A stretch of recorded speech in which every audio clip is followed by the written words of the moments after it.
बिस्मिल्लाहिर्रहमानिर्रहीम। अस्सलाम वालेकुम। आज मैं आपके साथ कैरी का शरबत, जिसको पन्ना भी बोला जाता है, वो शेयर करूँगी। जैसे इमली आलू बुखारे का शरबत गर्मियों के लिए सौगात है, ये वाला शरबत भी गर्मियों की सौगात है। आप ज़रूर ट्राई कीजिएगा, गर्मी का तोड़ है ये।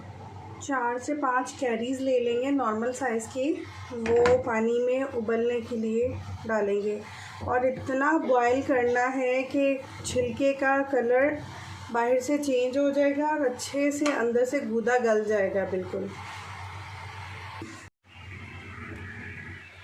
ये देखिए बिल्कुल कलर चेंज हो चुका है और अंदर का जो गूदा है वो भी गल चुका है। अब मैं चूल्हा बंद कर दूंगी और इनको ठंडा होने दूंगी। कैरीज़ अच्छे से ठंडी हो चुकी हैं। अब मैं इनमें से इनका गूदा निकाल लूँगी। सारी कैरीज़ में से इसी तरह से कट लगा के मैं इनका गूदा निकाल लूँगी। कैरीज़ का जो मैंने बॉईल करके गूदा निकाला है, ये वो है। Half cup sugar, 1 to 2 tablespoon पुदीने की पत्तियाँ जाएंगी, हाफ़ टी स्पून भुना कुटा ज़ीरा जाएगा, हाफ़ टी स्पून काला नमक जाएगा और क्रश्ड आइस जाएगी इसमें।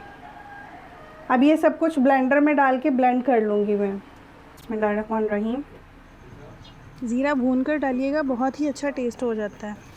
शुगर एज़ रिक्वायर्ड, टेस्ट के मुताबिक डालिएगा।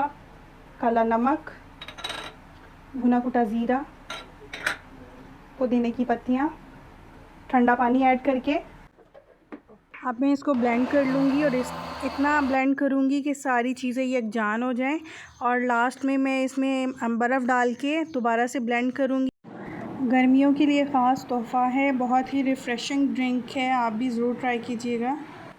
अगर आपको वीडियो अच्छी लगे तो लाइक कीजिए और चैनल को सब्सक्राइब कीजिए।